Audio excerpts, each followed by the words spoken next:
everyone. Welcome back to the Curious Neuron podcast. My name is Cindy Hovington, and I'm happy to have you here today. We have such an interesting guest today. And before I do move on, I want to say thank you to the Tannenbaum Open Science Institute here at the Montreal Neuro for supporting the Curious Neuron podcast. We are so happy to have them back us, and we love talking about research, as do they. So this is really important to us. If you are enjoying the Curious Neuron podcast, please take a moment to rate it on iTunes and to review it. And if you are not following us on Instagram, come join us at curious_neuron. Okay, so like I said, we have an important guest today, and I'm going to take a little bit of a twist with regards to the information that we'll be talking about, or the topic. It's still about parenting, but I think we deserve to give the kids a voice, and we need to talk about the kids and how we respect and treat the kids. So today's guest is Anna Skates, and Anna is a child and family advocate, and that's why I wanted her on to speak about this. Alongside her work directly aimed at helping children develop social and emotional skills through her company, Otterly, she also provides consulting services to parents and caregivers seeking to create more peaceful relationships with their children in their lives. I love everything about Anna. I think it took me a whole 3.5 seconds to reach out to her after she was following me. And I don't know if you could confirm that. Welcome to the podcast. Thank you so much for having me. I'm so excited to be here. I'm so glad that you reached out to me. I've loved your stuff for a long time. I love a good science-based approach. I love the nerds of the world. I am a nerd. So I like sincerely appreciate your work, and I'm glad to be here chatting with you. Yeah, like I said, I think I like to look to see like who are the new followers. And as soon as I saw your name, I clicked on your profile, and I think I sent you a DM right away and like welcomed you into the community. And I said, you have to be cool because you are a fan of Mr. Rogers. So let's chat. Yes. And we connected on that. So, let's talk a little bit about yourself and how, why did you join Instagram and what kind of information are you sharing with the world? Yeah, I mean, I, like a lot of people, joined Instagram for personal, like it was just my personal profile for the longest time. I was just sharing my life and all these things. And a few years ago, I saw the documentary "Won't You Be My Neighbor" that was about the life of Fred Rogers. I haven't seen it. Cindy, you have to watch this doc. It is beautiful. It's beautiful. But I, sobbed the whole way through it. But I left, like, literally during the opening credits, I was already crying. So you'll get why when you watch. But I walked away from that with such a deep sense of purpose for what I wanted to do and how I wanted to show up in the world. And so that's sort of when my presence online started to shift also.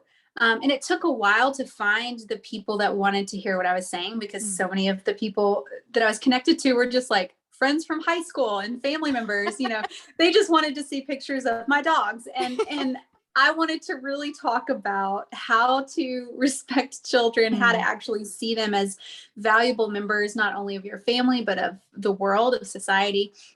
And it took a while for that to shift. And it has, and I'm so grateful for that. But I have worked with kids most of my life in some form or fashion, from like just babysitting as a teenager to running programs and writing curriculum. So I've sort of done all kinds of things that span that work.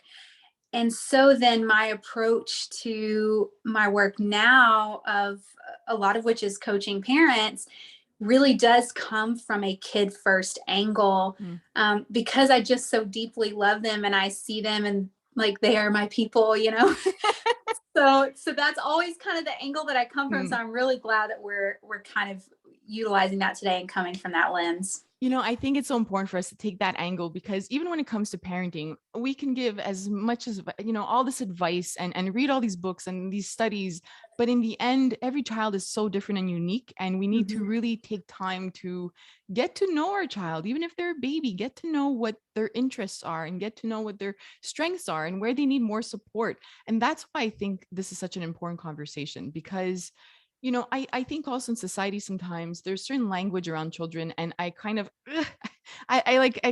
just that I cringe a bit, because I realize that we don't have to tower over children and look at it that way, where we are guiding them and supporting them, but we're not doing it above them, we're doing it with them, we're doing it hand in hand, and we're guiding them in life. And I really think that you show that so beautifully on your Instagram page. So where, you know what, let's start with that. You had such a beautiful story where you spoke about how you help parents who have a child having a meltdown or big emotions in public, and you offer them a little object. Can we I think I'd like to start there with you, because sometimes I see people in stores and their child is having a hard time, and you see those glares from people Yeah. kind of like, well, some are judging, and some might not know what to do in that moment, and some might want to help. So what do you do in that moment when you do see a child with really big emotions in public? Yeah, well, and I will preface this to say this is easier said than done, because it is I really believe it. awkward to Yeah. approach anyone that you don't that you don't know in public. But if I hear or see a child having a really hard time in a store, and I end up being able to find a little window of connection with the parent, I always carry around a couple of different little toys. I have some little plastic dinosaurs, but because those are a choking hazard for kids under 3, I also carry around some like little wooden figures that are bigger. Mm-hmm. I usually just keep 2 or 3 of each of those in my bag or my purse, whatever I have with me. And I'll just quietly walk up to the parent and say, "Hey, you're doing a great job. I can tell they're having a really hard time. Listen, I keep these little like toys in my bag. Would they maybe want one? Do you think that would help?" And I always approach the parent first, obviously, because for all the reasons. Yeah. And some parents are very adamantly opposed to that. They'll say like, Oh, "No, like I good. don't," Yeah. and I don't know if that's, I don't want to reward their Mm-hmm. bad behavior or what, Mm-hmm. but yeah, I get some like very awkward no's, and then I have some parents that are like, "That is the nicest thing Yeah. anybody's ever done for me. Thank you so much." Mm. And either is okay with me. Like, I know going into it that it's not always going to get the best response, but it all came from I used to travel a lot and being in airports and stuff and seeing these kids just get sometimes quite literally dragged around everywhere and just having the hardest time, especially on planes, and Mm. seeing the reactions of other people, like you were saying, getting frustrated and just wanting so desperately to be able to step in and support them and their caregiver, but not knowing how to do that in a way that wasn't like shaming the parent. Yeah. I didn't want to shame the parent. I didn't Mm. want to embarrass them. I just more wanted to show support for their kid. And again, because it's a kid first approach, it's a little bit more disarming, I think, than, "Hey, wow, that's can I step in here and try some," I don't want to do that. So that's what I do. I just carry Yeah. around these little toys, and it's, a super cheap way to be able to support families if they are open to that. I think it's so wonderful, because a part of what I do with Kirsten is, first, I think we need to nurture ourselves as parents. Then we need to nurture our child. And then thirdly, we need to nurture each other. And I think that's what the community part is, where we're all doing our best. And just the fact that this, a stranger in a store could come up to us and say like, "Hey, do you need a little bit of help?" Because we don't know what that parent's day was like, right? We might be at our last thread of trying to support our child, which is normal. We don't expect parents to be able to handle every single big emotion that their child has. But just the fact that it's non-judgmental and coming, like you said, to help the child and help the parent. Yeah. And it's interesting that not all are receive it the same way. But I could understand that, because maybe in that moment of heat and like of frustration and anger, maybe a parent's just like, let me do it the way that I do it. Yes. But then Uh-huh. I think on the other end also, we can talk about what those big emotions are, and how you look at these big emotions in kids, Mm. because like you said, sometimes it's deemed or labeled as bad behavior that we can't keep feeding, right? Because the child will Yeah. do it again. But I don't think you look at it that way. No, I Yeah. definitely don't. Well, and most of these scenarios, right? I'm watching this happen for children in spaces that are not made for them. Mm, It's in it's grocery true. stores, Mm, in airports, adults, public places yeah. where they most likely did not have a choice of whether or not they were going to be there. Yeah. Like I always start there. Like I can't imagine that this child was asked if they preferred to go to the grocery store today.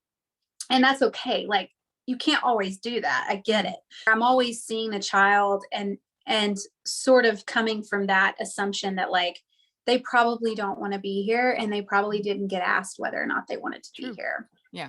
And that's just a reality sometimes of being a little kid. But that doesn't mean it doesn't suck. Like, yeah, it's true. That's awful. You know, I mean, yeah. I wouldn't want to be just dragged around town everywhere without any say of where we're going, what time we're going, to be able to say, I'd rather be going to do this instead and not getting that option. Like to not have options. Like there's so few options in the life of a child. And so I want to at least let them know that they're seen and to say like, I get it, kid.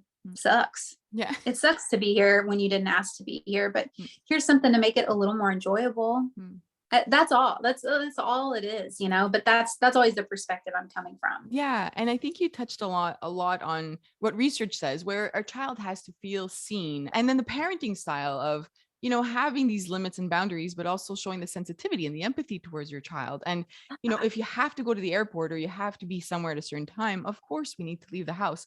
But if you see your child and you're connected to them and you realize, like you said, this sucks. Like, I don't want to leave right now. I was playing with my trucks and now I have to get in the car. If we take a moment in that really difficult, challenging moment of a child having these big emotions and not wanting to come and resisting and realize, yeah, they were playing with their trucks 5 minutes ago and now I have to get them in the car and they don't want to. So if we take a moment to really step back and see this world from our child's eyes, then we get it that, yeah, you know what, kid, this really sucks, but we have to go to the doctor's office or we have to get into the car right now.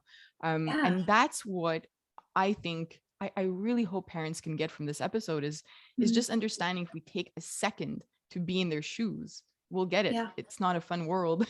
They're in our world. They're kids, but they're in our world. And they can't be in their world all the time. And we're telling them what to do, when to do it, how to do it, eating, everything, all of that. It's so hard. All day, every day. I know. Yeah. I know. Well, and I will say, at least in my experience, as I've practiced being really present to the experiences of the kids in my life, when we do have to get something done that maybe they don't really want to do, they're much more apt to collaborate and cooperate because they know we're on a team here. I know you don't want to do this, but because they have felt so seen and so connected, it's just less of a fight. And it's just a human thing. Like, of course, you're going to be more willing to work with and collaborate with and cooperate with a person that you feel truly cares about you and truly sees and understands your experience of the world. That's just a human thing. And that's also why I always am like, kids are human beings. And most people are like, yeah, no, we know that. And I'm like, no, but kids are human beings. Like, just think about it that way as often as you can. Like, how would it's the golden rule. How would I want to be treated in this moment? How would I treat my best friend in this moment? And that's it. Yeah, they're human beings. This is human stuff that we're talking about ultimately. Even the big emotions. Sometimes I bring the tantrums up and I compare it to adults. I know some people that have kind of like adult tantrums, and we have to realize that even myself, there will be moments where you have these big emotions that are not controlled, that you say something to someone that you regret and you're like, oh, I should have said that. I should have kept that to myself. But you were in a heated moment where your emotions part of the brain just isn't speaking to the frontal lobe, the planning part and the rational part saying, hey, don't do that. But we've done that. But then when our children do it, it's bad behavior. But when we do it, it's like we expect empathy, you know, like I had a bad day and I just, you know, and that's why it's so important to see kids as humans. They want to be treated the same way that we want to be treated. And I love that you brought up thinking of how to treat others or our best friend, because when we do it that way, we might not pull our best friend by the arm to bring them where they have to go. We'll use our words. We won't call our best friends a pest or a brat or a bad kid or a bad friend. We will express what we want from them. And we need to do the same with our kids. Yes. Yes. 100% to everything you said. We need to treat our kids really like humans. And the more we start doing that, the more we'll see that, of course, there will be moments of resistance. Of course, there will be moments of impulsivity because their brain is still developing, but they want the same respect. So I'm like in the middle of prepping this talk about building social and emotional skill, helping children build social and emotional skills. And so much of it is showing them that they are safe with their big feelings. And the only way to do that is to be able to be present to those big feelings. And the only way to do that, to be able to be present to their big feelings, is to be able to accept your own big feelings and have empathy and sympathy for yourself in those big feeling moments. And the problem for a lot of people, myself included, is that that's not really that wasn't our experience growing up, to feel safe with those things. So it's really hard. And that's why the reparenting movement is so big, because we're having to do all this internal work to be able to be present to our kids in a way that feels good for everyone, that is healthy, that promotes the development of these skills that we really want to be able to see in our kids. But that's the hard part. That's the hardest part. And it's taking responsibility and ownership of your own stuff, like your own past, your own trauma, your own childhood, and dealing with all of that. And it's messy, difficult, emotionally draining work. It is. But I was going to say too, and maybe you can clarify this, my understanding is that through things like co-regulation, which is the practical output of being present to your child's big emotions, right? Being able to help them to regulate by co-regulating. Isn't that part of what helps their brain to wire to be able to then do that later for themselves? Exactly. And that starts in infancy, right? So a baby's crying and you pick them up, you are co-regulating, you're calm for them, and their stress hormones are rising up if they've been crying for a long period of time. And their brain is saying, okay, am I safe? Is anything wrong, or whatever it is? That's the reason why they're crying. We don't understand why they're crying at that moment, but just holding them and being calm with them, all of a sudden all the stress hormones go back down and the brain feels rewarded. So part of that whole system is the reward system. And man, does it feel good when somebody gives you a hug and you have these big emotions, whether you're 2 days old or I don't know, 38. Like, a hug feels good, right? Like you feel seen and you are calmer. So when a child is growing up and you calm them and you co-regulate as they're 2, 3, 4, 5 years old, it's so soothing for the system and rewarding, and the brain learns how to do it eventually on its own. So they need us. They need us to do that. Yes. Yeah, absolutely. Oh, that's so good. You touched on the parenting part and ourselves. So for me, when I started Curious Neuron many years ago, it was all about the science of child development, only child development. And I thought that's what parents needed to hear. I had my first child and I kept that model. I had my second child. I started realizing that we needed to speak about parents. And then as I had my third child, and then after I, got to know the audience, I realized how much we needed to focus on the parents. And this is something that you spoke of, because if our child is having these big emotions or emotions that we're not comfortable with, we're going to struggle with that. What sort of advice do you offer parents? Because I see it from mine in terms of the science where you spoke about the co-regulation part. But if somebody's not comfortable with their emotions and hasn't learned how to regulate their own, what sort of advice do you offer parents? I love the practice of mantras. So I was just talking to a client a couple of days ago who was talking about how triggered she feels by her child's words in particular, but his like big kind of explosive moments. And she traced it back to sort of her past and some of her experiences growing up. And I said, I just paused the conversation and I said, you are safe. You are safe.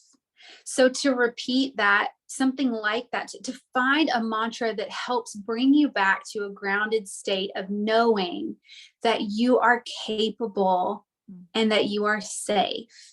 You're safe with your big feelings. Whatever your fear is around them, like my fear, for example, is disconnection. I have a deep fear of disconnection from the people that I love the most. And so to bring myself to a state of you are safe, you are not disconnected. because you are safe, then you can be the safe place for your kids. I also love the mantra, and this is my personal one, is I get to choose, because it makes me feel really powerful to know that I get to choose how I'm going to respond in this moment. I get to choose whether I'm going to react or respond. Yes. But it's my choice. I get to choose that.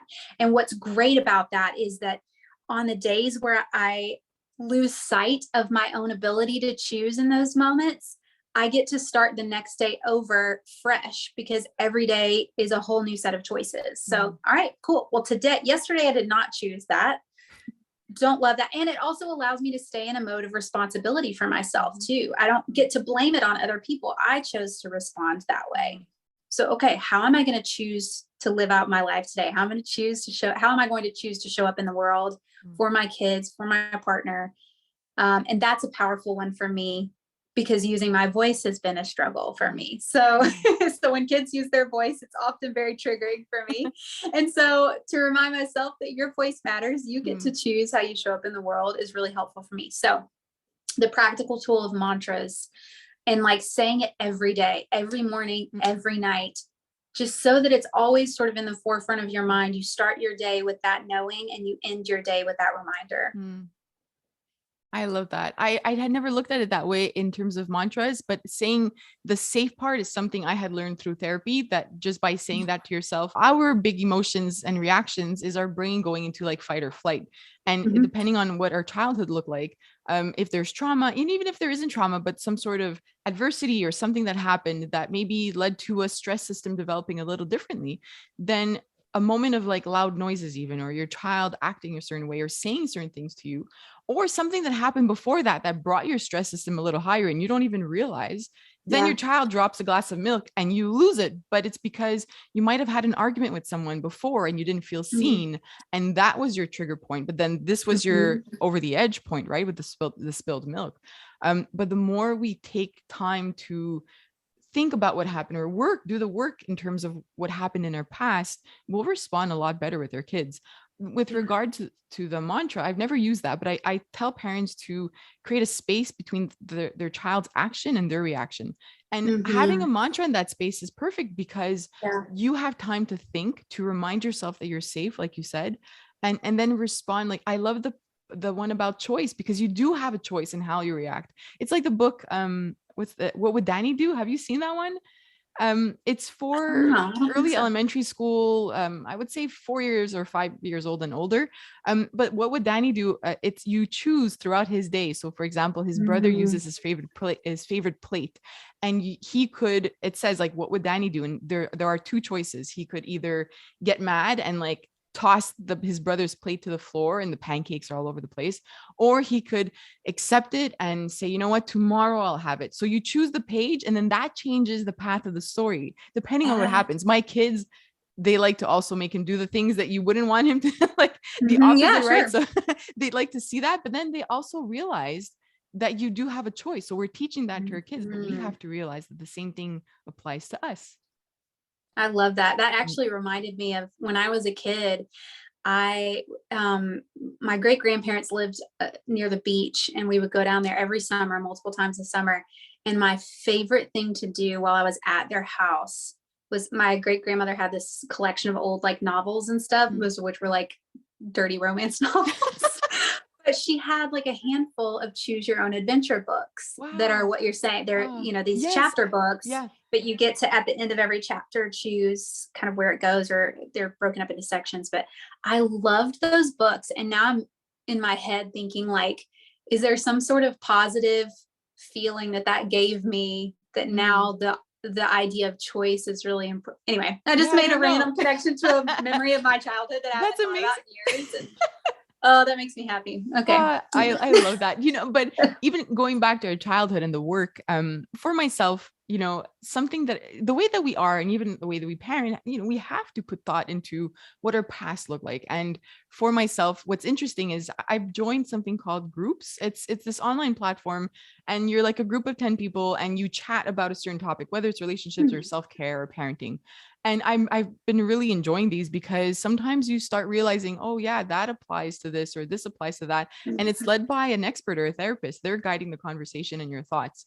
And one thing that stood out, and I just started like bawling, like crying in the middle of it, which we all do, it's part of it. But the therapist had followed Kirsten on and knew like the work that I was doing. She's like, you're really nurturing. I was like, yeah, I love doing that. And then she made the link to my past and how the nurturing wasn't there, but my mom wasn't nurtured by her mom. And then my mom didn't know how to nurture. She provided the care, the house, the food, but the extra, that wasn't there. And now I just want to like take all the parents and all the kids and just like hug everybody and be with them. Yes. And so when we make that link, it's so important. I'm bringing up this story because I'm curious from your end. I know you mentioned your past, but being such an amazing advocate for children, what from the past, if you want to talk about it, kind of led to this? Well, it's a more recent past. It's not necessarily from my childhood, but back in 2014, I had a job, actually at a church here in town, but I suddenly found myself actually in charge of a whole program. I was hired as an assistant for the children's program, and then suddenly found myself in charge of all of it. And part of what I started to do at that job was to write curriculum. And I had a lot of experience up to that point with sort of just curriculum that comes in a box, like already done for you. And when I started to try to write curriculum myself, I realized how difficult it was to, in that particular work, like distill these big ideas down to children in a way that took into account who they were as people developmentally. Like, because I was writing curriculum for kids from 3 years old to 5th grade. And I was finding myself like having to do a lot of work, like, which was really fun. Like, it was really fun. But I also, when I started to look back at some of the old curriculum or some of the stuff that just comes kind of boxed and done for you, I started to realize that what so many of the resources were doing was sort of taking these really big stories that were not intended for kids ever and slapped a bunch of glitter on it and put in a craft and a game and called it a kids lesson. And I was like, what are we doing? Like, this is not at all like helpful or considerate of this entire demographic of people of this particular community. Like, so I took that really, really seriously, that work of writing this curriculum. And then once I started seeing sort of the disparity there in like this written curriculum, I started kind of seeing it everywhere. Like suddenly, like I would go to a public restroom and realize like kids can't reach the sinks. What are we doing? Like, why can't kids reach the sinks in a public bathroom? Why would we not build it so that they can access it, you know? And then it just kept going and going and going and going and going. And so the sort of advocacy part of all of it just sort of happened naturally out of some of the work I was already doing. And then just started again, seeing it everywhere, which back to the earlier conversation, so many of our public spaces aren't actually accessible or built with children in mind, even though they make up a large demographic of our society. There's accessibility laws in place for all kinds of demographics of people with disabilities, but children, not so much. Other countries do it really well, but at least in the States, there's just such a deep lack of, I think, consideration of kids when we're building these structures and creating systems, and it's everywhere. It's honestly very overwhelming. Yeah. To think about. And I know, and it's the same here. You're right. We haven't, they're part of the world, but we haven't really included them in thinking about how we structure things. And even the curriculum, the school curriculum, I don't know how it is in the States, but here in Canada, it is not developmentally appropriate. And that could be a conversation on its own, because it does not match what we know and what even in grade 1 or kindergarten here. So here, actually, we have preschool now. This is new here in Quebec, but So as of grade 4, and not grade 4, 4 years old, sorry. So as of 4 or 5 years old, we're expecting kids to be sitting down in a classroom for long Yeah. periods of time. And then parents will ask me, so what's the attention span of a child? I'm like, well, 4-year-old, maybe 6 minutes, 8 minutes, you know, and if they're interested longer, of course, but you can't expect them. We're putting them in an adult world right away. Yes. Yes. And you can't do that. It's just, you can't, but it's being done. And yeah. Oh, it's the same here. It's the exact same here. They're expected to do things developmentally that are completely inappropriate and unrealistic. Yeah. And ultimately hinder learning. That's what's so wild about it, is like really ultimately what we end up teaching children, I think, in the education system at large, is how to follow rules and how to get a particular grade on a thing. And that's it. We're not teaching them how to learn, how to be curious, how to wonder about things. It's none of that really. When you take a step back and assess the whole system kind of from a, at a 50-foot view, like it's missing that thing that really does enhance learning and inspires kids to learn about things. Like none of that really exists. And that's a whole other podcast. I know. Episode. But and then if we keep the child in mind, then we end up, because of the way the system is formed, then we end up with kids who are in early elementary school or mid elementary school, and they are struggling because they are not motivated anymore. They don't want to do their homework. All it is homework to get the grade, and it's not the way it's supposed to be. According to research, it shouldn't be like that. Over the holidays, I was talking to a friend of mine, and she works in human resources, and what was coming up was their yearly assessment or evaluation. And she decided to completely abolish the whole system of grading an employee on 1 to 10. And this led to a huge conversation about kids and learning in school, because she said that grown adults were coming into her office and saying, okay, what's my grade this year? And she goes, you know what? There's no grade this year. And they were looking at her so happy and relieved. And they're like, what do you mean there's no grade? And she's like, there's, here were your goals last year.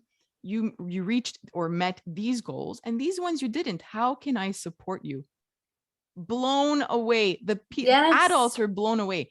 Now let's take that and apply it to a 4, 5, 6-year-old, or let's just say 6, 7, 8, actually, because they won't have exams earlier.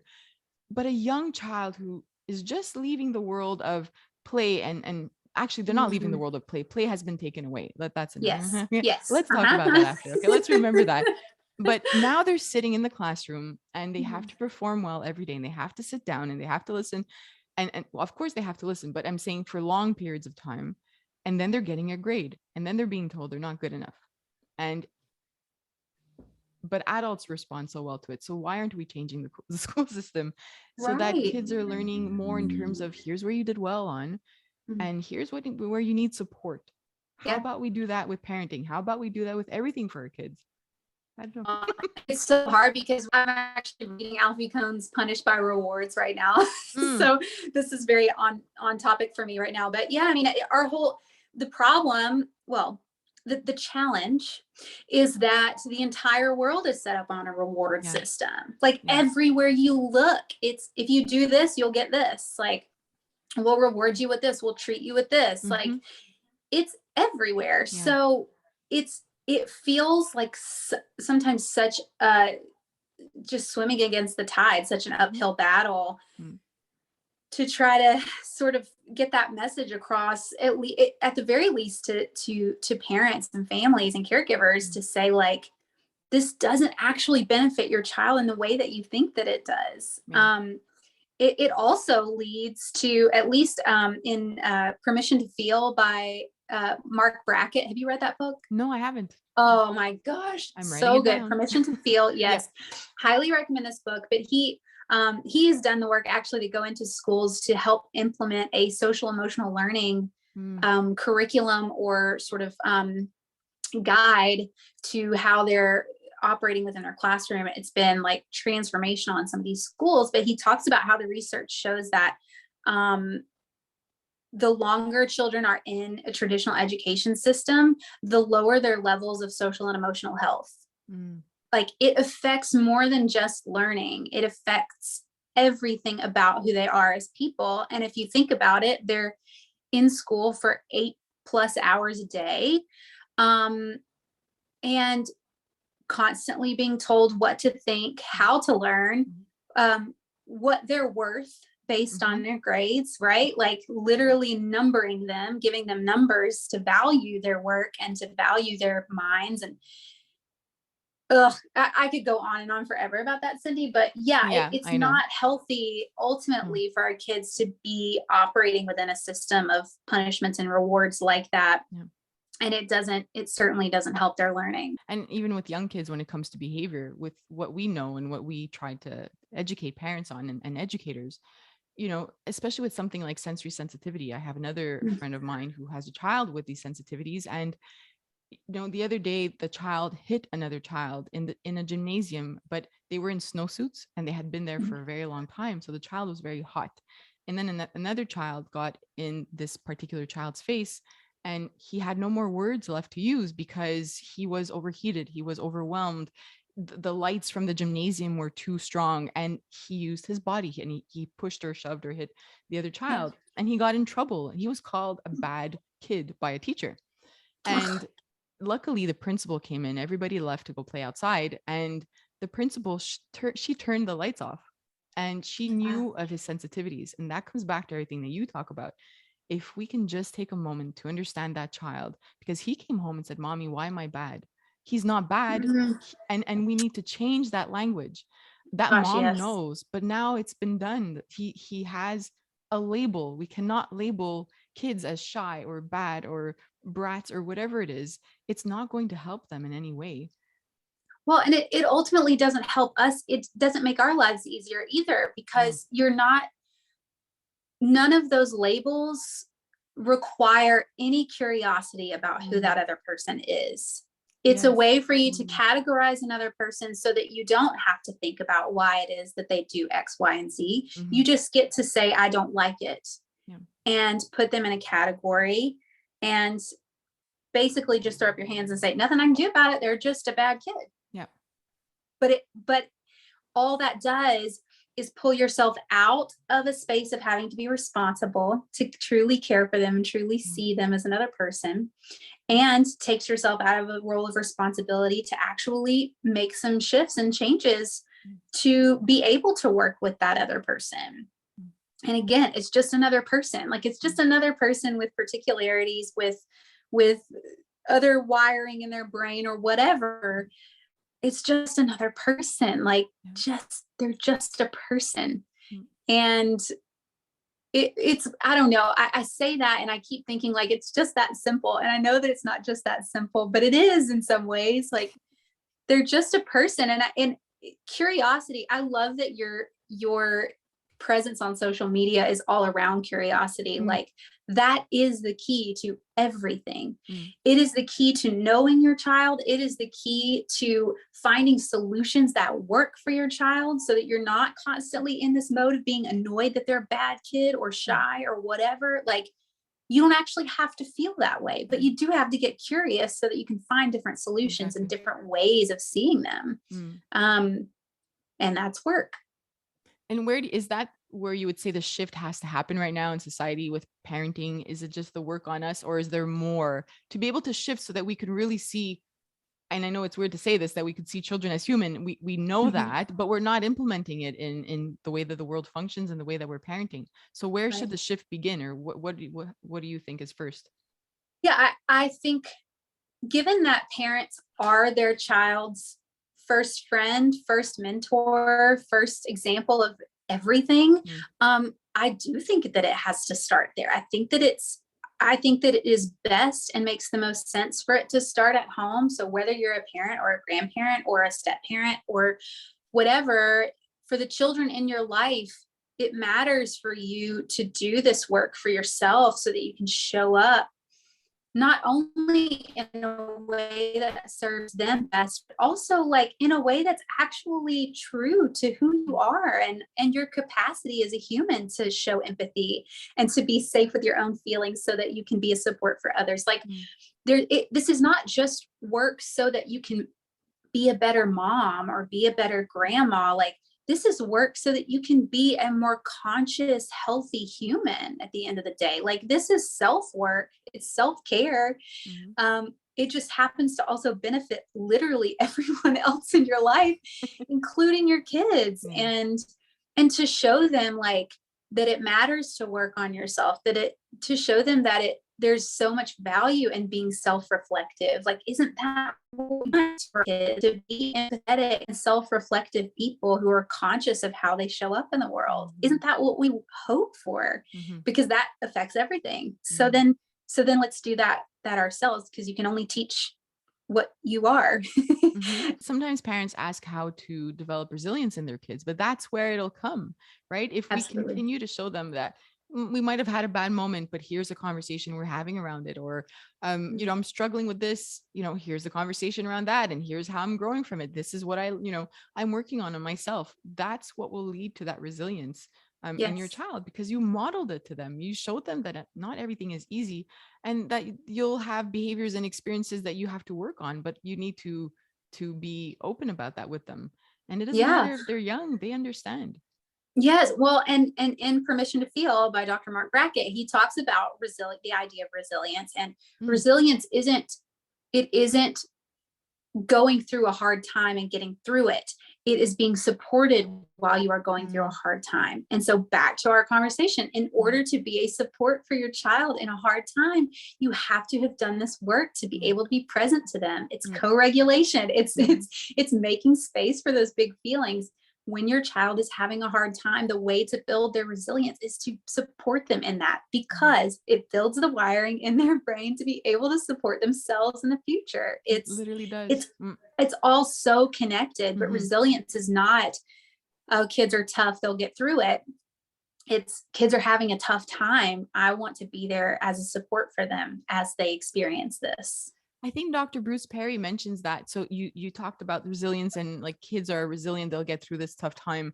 And there was a lot of that language too, I find, at the beginning of the pandemic. And what I learned, and part of, I don't know if you've read, I'm looking at it now, What Happened to You by Dr. Bruce Perry. He talks a lot about the past and how your childhood adversities and how that impacts your stress system, reward, everything that I spoke about before. But he talks about the fact that we tend to, if we're uncomfortable with something, let's say the early pandemic, and we're nervous about what the outcome might be, he said, we tend to say, but kids will be okay. We tend to minimize it for them, but we're really worried about it. And because we can't put that sort of onus on them, we have to realize that they might not be okay. And we need to now, right away, give them that support. So if something is happening in your home, and you might say, well, my baby's only 2, and something, things are not easy right now in the home. There's a lot of arguing. There might be some physical or emotional abuse. They won't know anything. They're resilient. They'll get past it. All of that kind of language leads to you not offering the support that your child needs. And what they need, if they did experience things like that in their early childhood, is connection with a human, connection with you, or somebody who's able to offer them the emotional support that they need, and then they'll be okay, but not just kind of letting it go and saying they'll be fine. Well, that's also that gets back to the comment about kids are humans. It's the assumption that because they are not having my experience of this thing, they aren't experiencing it at all.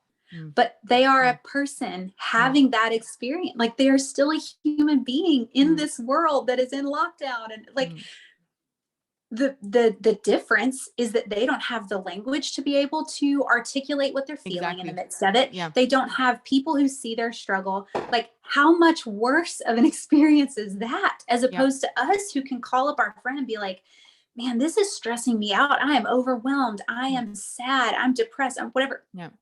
Kids don't even have that, but they're still having the experience. And so again, like, to see them as humans having an experience, always, at all times. And I think definitely it's always very, like, I'll use the word dangerous for lack of a better word, but I think it's dangerous to assume that kids don't see or hear what's going on ever. Like, they see and hear everything. It is literally how they are building their brain structure. Like, they have to. It's a survival mechanism. Like, I have to be aware of everything going on around me, because I'm learning how to move around in this world. I'm learning how to exist. Mm-hmm. I've just now gotten here and I have to learn how to exist. Mm-hmm. So they see and hear everything. So never assume that they don't, and always assume that they are having an experience too of what's happening around them. Mm-hmm. And how can you then, of course, be present to that and be a support for them.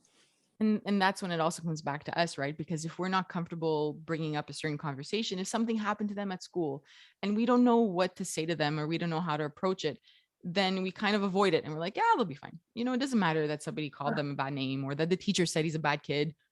Right. He'll be fine. He'll get over it. He'll forget about it tomorrow. But by not asking the child, like, how do you feel about that? Or are you okay? Do you want to talk about it? I guess around those sort of difficult situations, if a parent doesn't know what to do, what sort of advice would you give them if they're not even sure how to approach it or how to see the child in that moment? Approach them like your friend. If your friend had gone through this, how would you bring it up? And it may be as casual and chill as dude, what's up with that? It's Tell me true. about, just talk to them like a person. Mm-hmm. I think the fear and the anxiety comes around I have to have the answers to this, which you don't. Like a diagnosis too, right? That could be hard for a child, and we might not know what to say.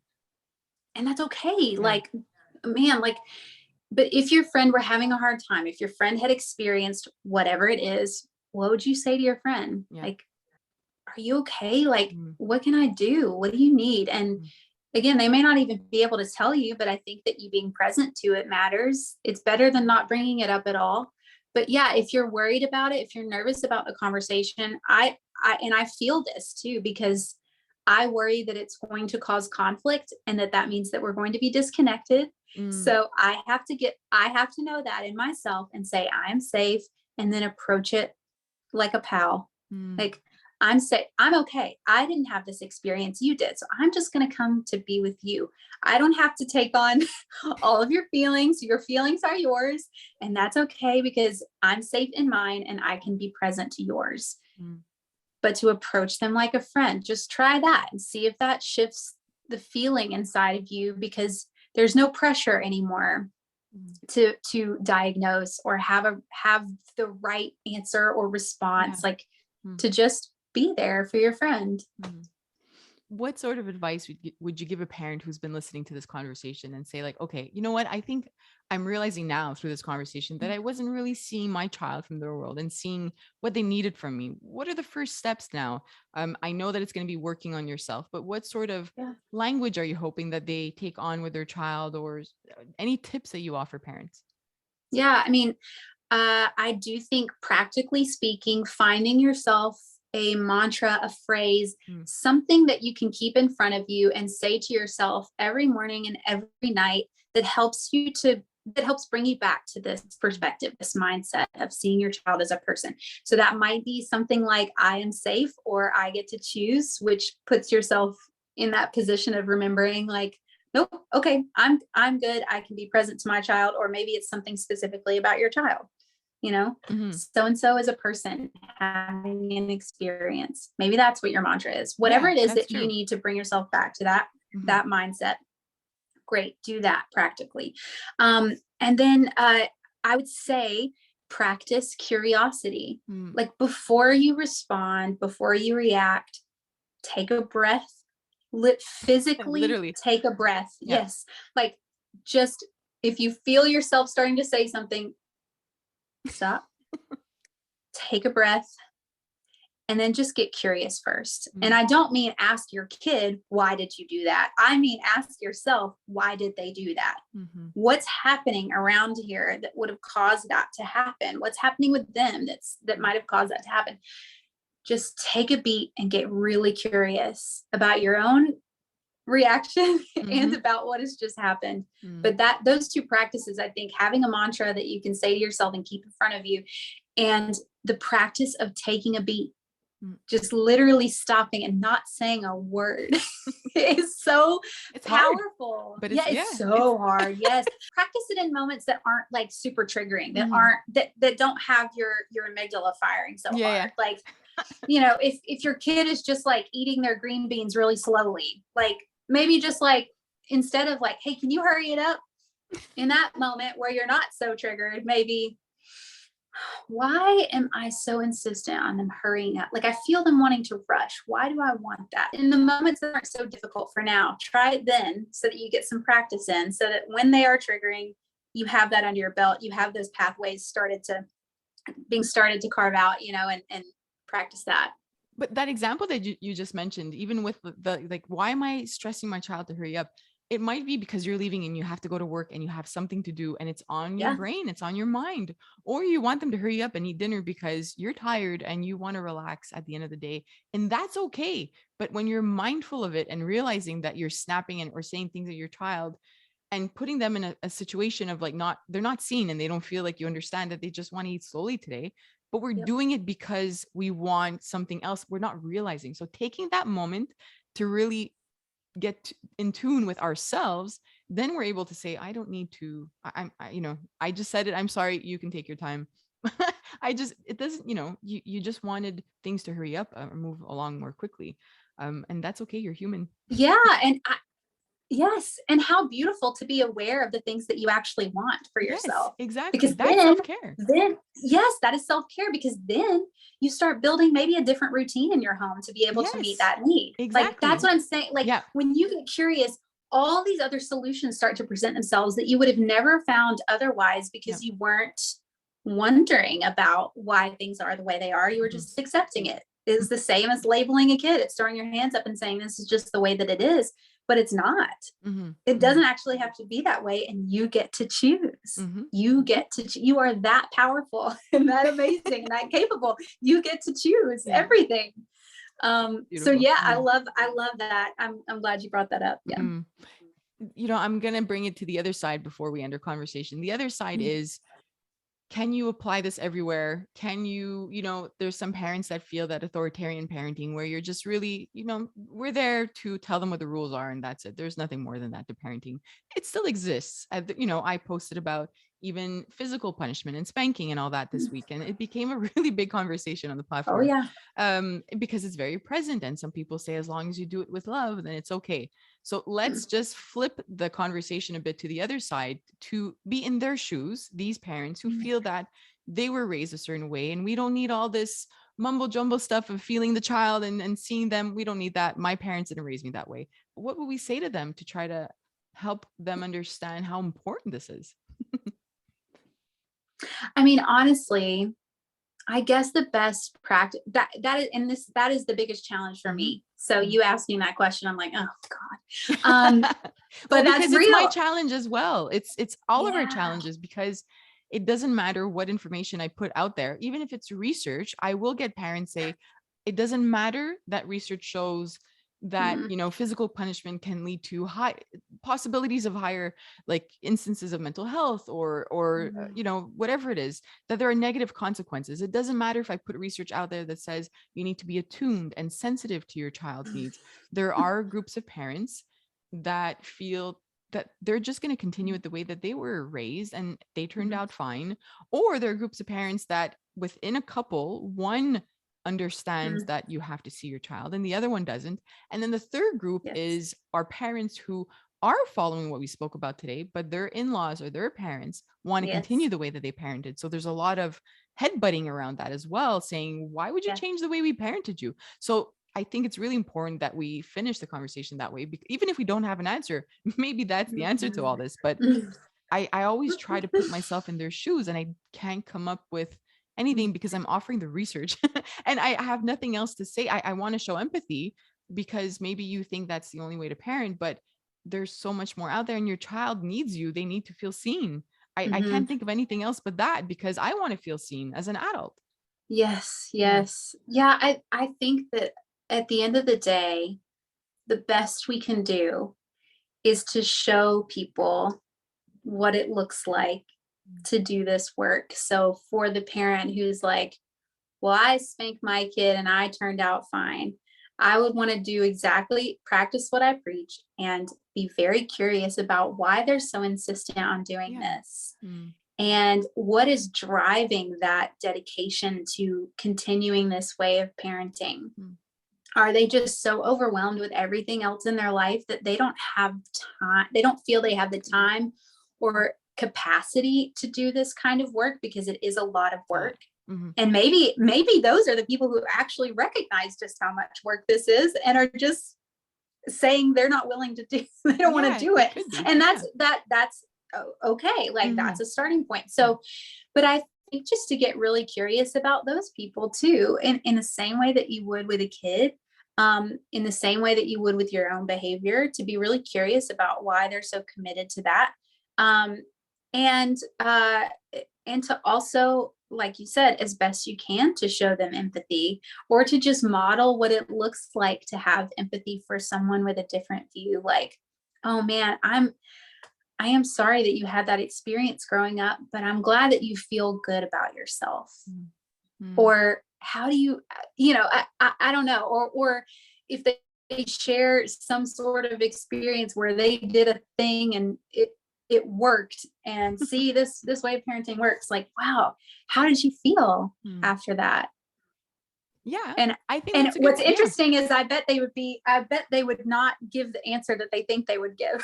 Probably. This challenge also of applying everything you said today, I think give it 1 week, just 1 week of applying everything you said and approaching it with curiosity, having these mantras of allowing yourself to, you could tell yourself you're safe, or you have a choice, or whatever it is. Just do it for 1 week. If you don't believe that it's important, and if you see a difference in your child, and I would think there would be in a week, honestly, from what when I used to work privately with kids, a week is enough. A week is enough of your parents showing up, and when you feel seen by them, a week is enough. Yes. I think you're totally right. I think you're totally right, especially because they're still so, like, their brains are still so plastic, right? They're still wiring up. So when you give them a different wiring, or a different reason for wiring differently, yeah, I mean, you're right. Like it doesn't take that much time to shift things. Now, it's important to be consistent with it. This isn't I'm always really careful to say, like, this is not a tactic to get your kids to be a certain way. This is a way of relating to another person. This is a way of showing up consciously to relate to another person in a genuine and loving way. So this is a lifetime's work. This is a whole shift in the way that you show up in your home and for your kids. And that is a lot. It's getting over the hump of it. It's getting through the threshold of digging all this stuff up and starting to examine it. Because once you start doing that, it becomes easier and easier and feels more and more natural and true to yourself when you're able to show up authentically for your kids and not as the parent you think you're supposed to be. True. Like, you're showing up as a more authentic person who knows themselves more now. Like, there's so much beauty to it, and it becomes less and less difficult the more you practice this and the more you embody this way of existing in your home. And it changes everything. It changes the dynamic completely. I know I said I would end it, but now you said something. It's okay. You said something else, so I want to continue on that line. But being our true authentic self. What I've learned after having kids is they are the ones that I could be, and my partner, but they're the ones that I could be my true authentic self, my nerdy self that doesn't know how to dance, but I will dance to Mickey Mouse or whatever you give me. I would never, ever do that in front of anyone else but my kids. And if we could just allow ourselves to be that way with them and to open up and to feel so safe with them, then they'll feel safe with us. What a nice way to kind of look at it too. Yes. Because again, like, this is just human work that we're doing. So when we show up as an authentic human, authentic meaning we know ourselves, we feel safe in ourselves and confident in ourselves and powerful in ourselves in, like, a healthy way. We're taking care of our mind and body and spirit. We can show up authentically to these kids who don't know anything else but to be authentic. And suddenly, it's just this magic thing that happens. Like, when I'm able to let go of my preoccupations with, like, well, I got to get this done and this done and this done, and I just set it aside and just, like, play for 10 minutes with my partner's 9-year-old son, it is so much fun. And we laugh our heads off and it's a blast. But the second I start to let myself get pulled into all this other, like, stuff, I get out of my body, out of my spirit and mind, and I get into, like, task mode, like robot mode, and I suddenly get really annoyed with the play. I believe it. it's a really interesting shift that I noticed, because I used to get really frustrated because I work from home. So I used to get really frustrated when he would come up and ask me, like, are you going to have a break soon, or can we play? And I would get so frustrated and annoyed by the play happening in the other room. Whereas when I built in time to just stop, I still had to get stuff done, but I would build in time to stop, to where I could truly walk away from that to just showing up and playing. It shifted. I mean, it was a complete shift. And it's okay to schedule really it in, like you said, because you do end up being more present. You say, okay, I really need to get, these tasks done around the house or for my work, but from this time to that time, and it doesn't have to be long, like you said, 10, 15 minutes, whatever you could afford in terms of your day. But doing that at least once a day, your child, you'll notice, will feel comforted and seen, and they'll continue playing longer on their own as well, because you'll have that connection with them. Yep. And it feels exactly so good. Right. It feels so good as an adult as well to not think of anything for 10 minutes. Right? Like I love that moment. I love that. My kids are into drawing right now, and whoever, I think I posted about it yesterday. I started drawing like flowers and chickens and whatever they asked me, but I found these accounts on Instagram and I just tried to draw them out, and it doesn't matter how weird the chicken looks or whatever it is, the rabbit, they're so excited. And I realized that we spent an hour like with 3 small kids, 2, 4, and 6-year-olds, just drawing and coloring. And at the end of the day, I was like, wow, this was a really good day. Like I feel relaxed. I feel connected. I didn't think about work. And my house is a disaster. I have 5 loads of laundry on my bed. I slept under it because who cares? Because I had fun. I had fun. I'm not the only one that does that. Oh, I thought no, that's so common. Well, okay, we won't get on that, but yes, laundry is a whole task that I don't enjoy doing from start to finish. But we can let it get to us, right? We can see the laundry or think of the laundry or look at our kitchen and realize I can't play right now. I need to go wash the dishes. But in the end, take that 10 minutes to disconnect from everything. It's better for myself because I'm able to let go, and it's better for a child. We're building such a beautiful relationship by doing that. 100%. Where can we find you and where can we connect with you? I am on Instagram at Anna_skates. That's kind of my primary platform. I'm on TikTok as Miss Anna Official. And you can find me online at annaskates.co. And my email address is hello@annaskates.co. And we didn't talk about Otterly. Would you like to mention it before we finish our conversation? So I started Otterly as a sort of platform and a way to help spread this message of kids are humans and they deserve respect. So I've got some resources there, some free resources through Otterly, some fun like shirts and merchandise and things there. That's on Instagram at otter.ly and online at otter.ly. I'll add all these links and connections on the page on iTunes so that people can reach out to you. And I'm wondering, I don't know, I'm putting you on the spot now. Do you know do you know by heart your favorite Mr. Rogers quote? I really enjoy this actually came from a kid, not Mr. Rogers, so I don't know if this counts, but it's a title of the song, but also the opening line. What do you do with the mad that you feel?